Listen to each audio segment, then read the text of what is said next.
General VK Singh is in fact speaking right now at the BJP headquarters. Let's cut live and listen into what he's saying. माननीय राजनाथ सिंह जी, अध्यक्ष Bharatiya Janata party, यहां पर मौजूद Bharatiya Janata party के बाकी पदाधिकारी, हमारे आए हुए सभी पूर्व सैनिक अफसर, जेसीओज और हमारे बहादुर जवान जो यहां पर आए हैं, हमारे समर्थन में आए इलाके के और आसपास के बाकी सभी वो लोग जो देश से प्रेम करते हैं। चौधरी जी सहित जिन हमारे पूर्व अधिकारियों ने भारतीय जनता पार्टी की सदस्यता स्वीकार की है, मैं उन्हें भारतीय जनता पार्टी के सदस्य के रूप में मान्यता देता हूं।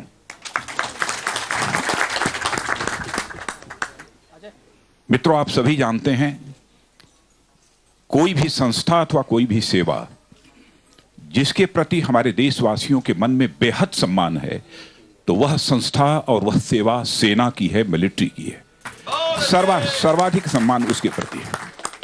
कभी कभी ये लोग सोचते हैं कि रोजगार की तलाश में कुछ लोग मिलिट्री में जाते हैं, नेवी में जाते हैं, एयरफोर्स में जाते हैं, लेकिन ऐसा नहीं होता है।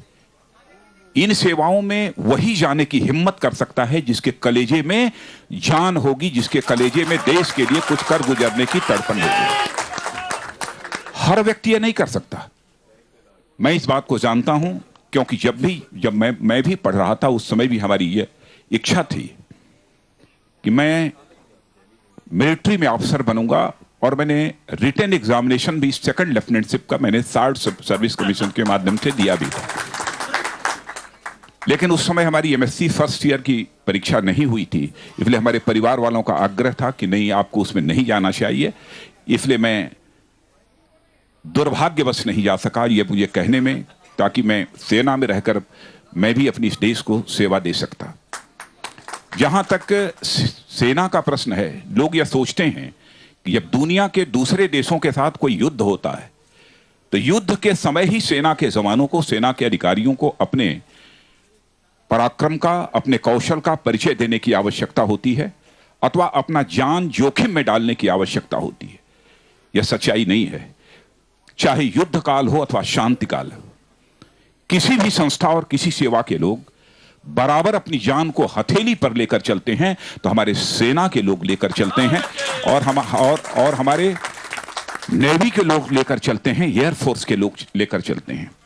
नक्सलवाद और आतंकवाद के इस संकट से इस देश को उबारने के लिए जब जब भी सरकार ने आह्वान किया है, मैं जानता हूं कि हमारे सेना के जवानों ने किस तरीके से अपनी जान जोखिम में ली है, और कई शहीद हुए हैं, इस घटना की भी मुझे जानकारी है। लेकिन सचमुच इस सेवा की ओर जैसा ध्यान दिया जाना चाहिए, उतना ध्यान नहीं दिया गया। इस सच्चाई को मैं स्वीकार करता हूं, और राजनीतिक क्षेत्र में काम करते हुए मुझे कभी कभी अपराध बोध होता है, गिल्टी कॉन्शियस में होता हूं कि क्यों नहीं ऐसा हुआ। यदि इस सेवा के लोगों को हम यदि बेहतर सम्मान नहीं दे पाएंगे, इस सेवा में लगे हुए लोगों का मनोबल हम ऊंचा नहीं उठा पाएंगे, तो हम देश के मान, सम्मान और स्वाभिमान की सुरक्षा कैसे कर पाएंगे। लेकिन यह नहीं हुआ। जब कभी समाचार पत्रों में अथवा इलेक्ट्रॉनिक चैनल्स पर मैं घटना देखता हूं, सुखोई विमान अथवा कोई भी प्लेन के ट्रायल के समय यदि हमारा कोई सेना का अधिकारी, कोई सेना का जवान शहीद हो जाता है, तो बहनों भाइयों, मुझे बेहद पीड़ा होती है। अभी हाल में ही जो सिंधु रत्ना सबमरीन के सबमर्ज करने के कारण, उसके डूब जाने के कारण जो हादसा हुआ, और जो मुझे जानकारी प्राप्त हुई, शर्म के साथ मेरा मस्तक झुक गया कि जिस बैटरी की लाइफ समाप्त हो गई थी, वह बैटरी इसमें लगी हुई थी।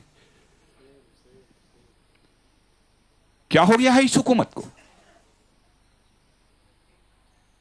इसका मतलब यह है कि हमारे यहां जो भी हमारी इंडियन सिक्योरिटी सिस्टम है, उसमें एक नहीं कई होल्स हैं, कई छिद्र हैं।